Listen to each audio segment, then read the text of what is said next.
Right, let's take a look at my top 5 picks for Chaos Demons. Thanks for Games Workshop for sending the card through to me so I can make this video. The first thing I need to shout out is Demonic Pact. You can bring up to 25% of points of demons if you have a Chaos army. So if every model from your army has the Chaos keyword, you can include a Legionis Demonica units in your army even if they don't have the faction keyword. At Incursion you can include 250 points. At Strike Force 2000 point games 500 points. So if you're a Chaos player, if you're a Death Guard player, a Thousand Sun player, a Chaos Space Marine player, a World Eaters player, then you should consider the Chaos Space Marine, the Demon Codex, the Demon Index as an add-on to your index. You don't just have the codex that you have to play with. You can include 500 points worth of demons in any of your lists. You've got 2 codexes to play with. If you've got World Eaters, you can only add Khorne Demons, Thousand Suns, only Zinc Demons, Death Guard only Nurgle Demons, and if your Warlord is Lucius the Eternal, only Slanesh Demons. But yeah, I think in 10th edition, everyone's got to get their mind, Chaos Space Marine players have got to get their mind around the fact that they're across 2 books now, and you can add stuff in. So what I want to talk about is the big 5. So if you're a World Eaters player, you could add in Scarbrand. Of course, having said all these things, by the way, if you're a Demon player, do what you want. But you can add in Scarbrand, and he's toughness 11 with 20 wounds and a 4 up invulnerable save. He deep strikes, and he's got Rage embodied. While a friendly Khorne Demon unit, including monsters and vehicles, is within 6 inches of this model, add 1 to the attack's characteristics. But he's also got Murderlust.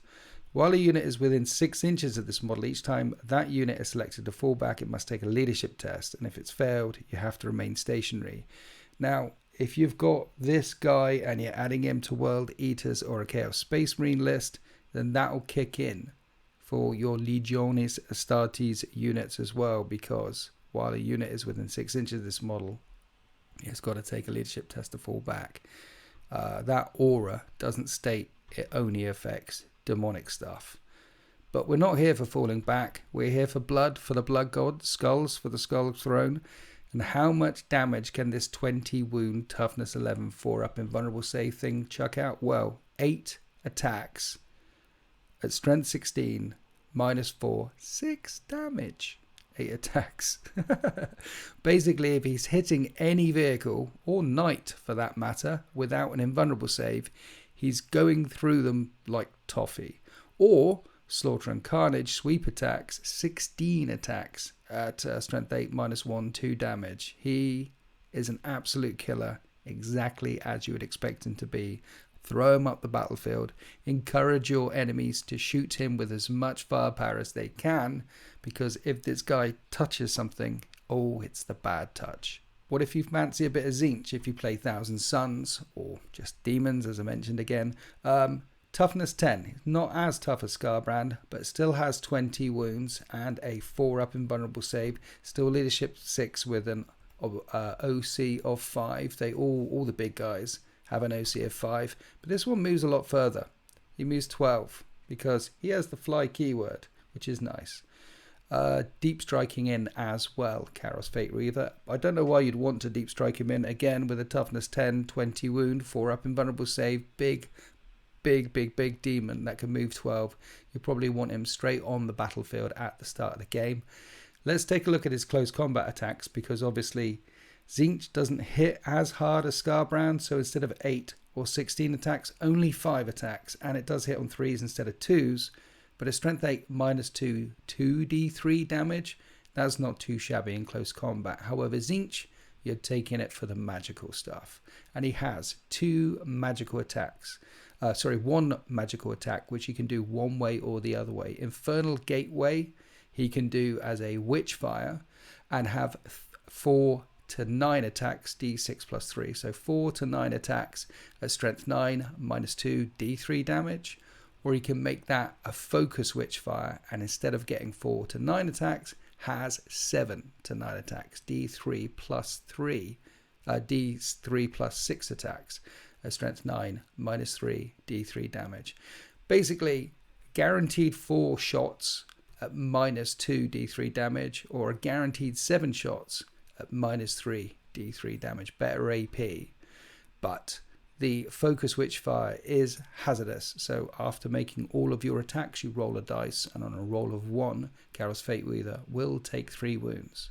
However, the cherry on the cake is both of these Witchfire attacks, regardless of whether you do the non-hazardous shots, the lesser number of shots or the higher number of shots, is indirect. And if he's targeting units within 24 inches indirectly, he's still hitting them on 3. If you're bringing a full demon list, he's also a bit of a command point farm. One head looks forward. Each time you target a friendly Zinc demon unit within 6 inches of this, roll a d6, and if the result is greater than the current battle round number, you gain 1 CP. So you're going to have some choppy units close by, making sure that you're getting your CP back for spending them on units within 6 inches of him. That's one head that looks forward, and one head looks back. Once per battle, after your opponent uses a stratagem, this model can use this ability. If it does, until the end of the battle, each time your opponent uses that stratagem, increase the cost by 1 CP. There's a couple of characters and a couple of different indexes that have this ability.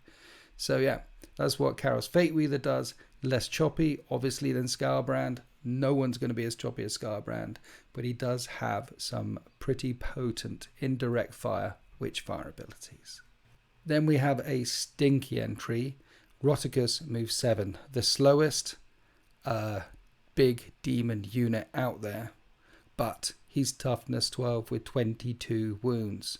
So instead of the 20 wound limit, so Salaxi, Hellbane, Scarbrand, Karos, they're all at 20 wounds, but Eroticus is at 22 wounds with a toughness 12 and a 4-up invulnerable save. This guy isn't going away anytime soon. As ever with Nurgle, the output is down, but the toughness is up.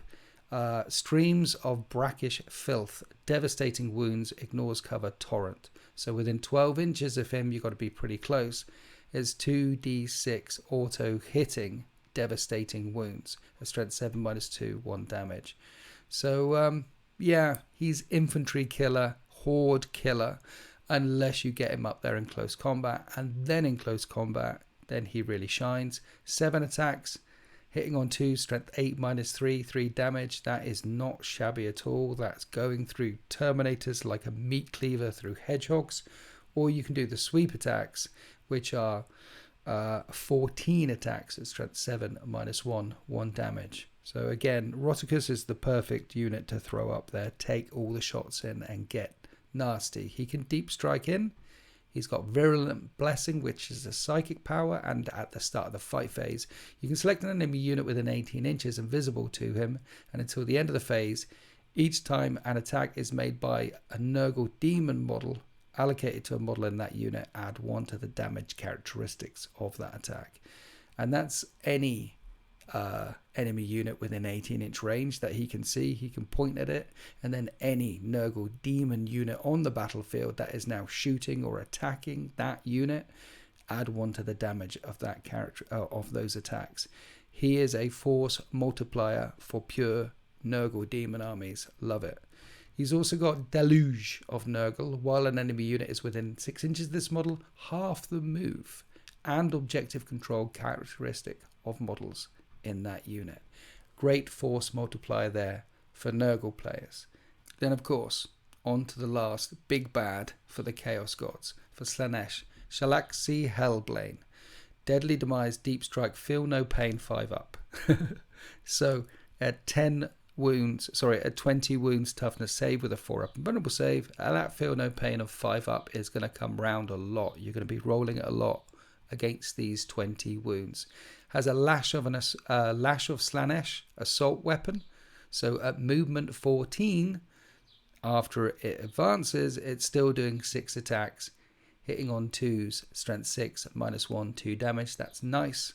And just like Karos Fateweaver, has 2 versions of the Purveying of Slanesh Witchfire power. So one or the other.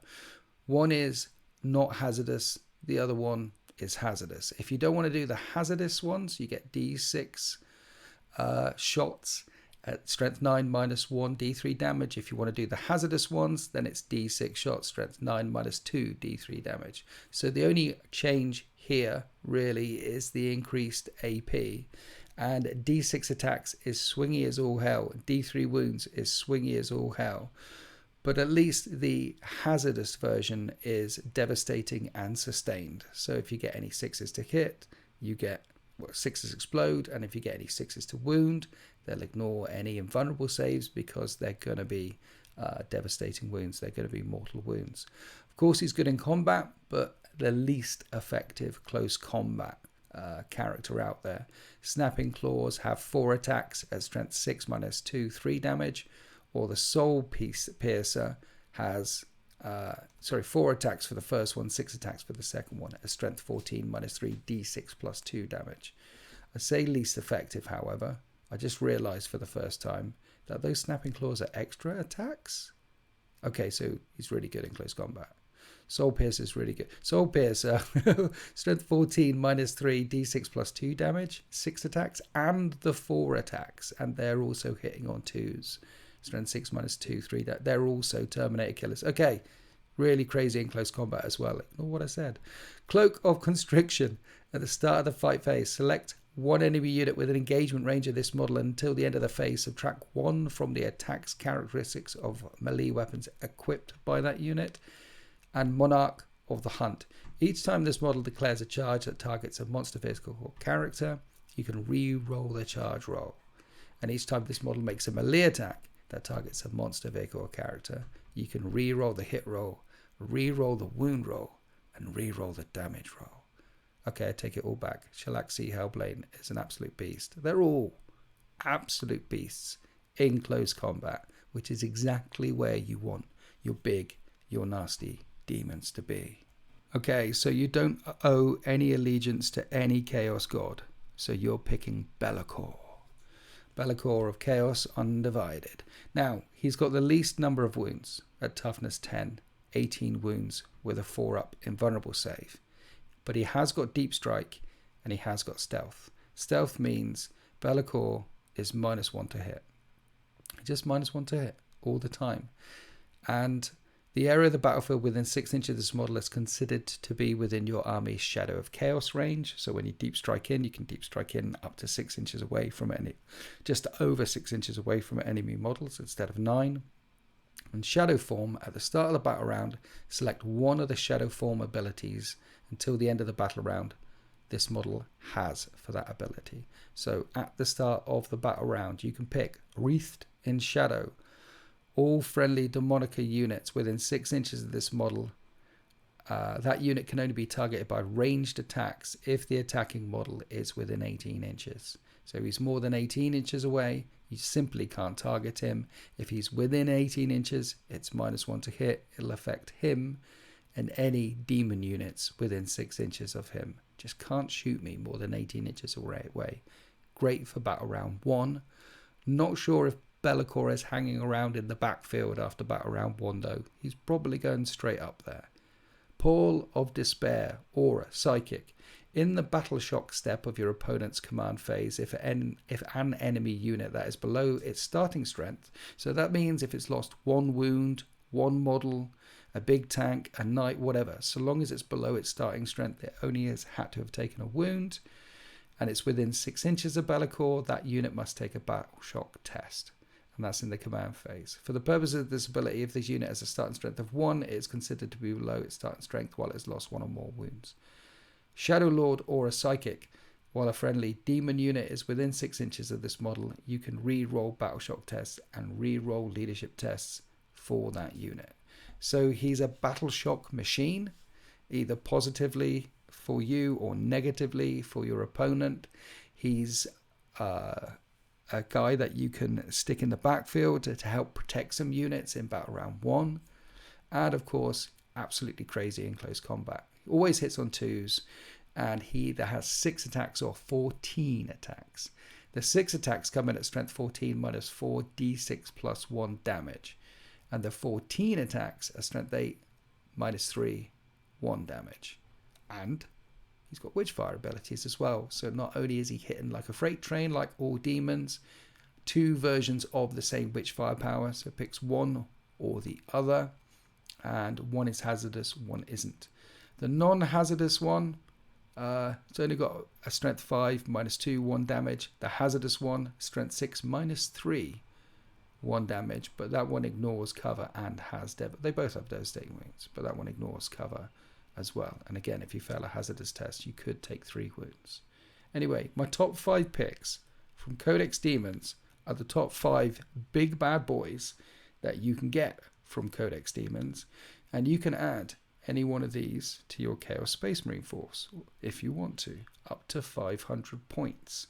Yeah. Anyway, I've got to get me Eroticus. Thanks for listening to this video. Happy wargaming.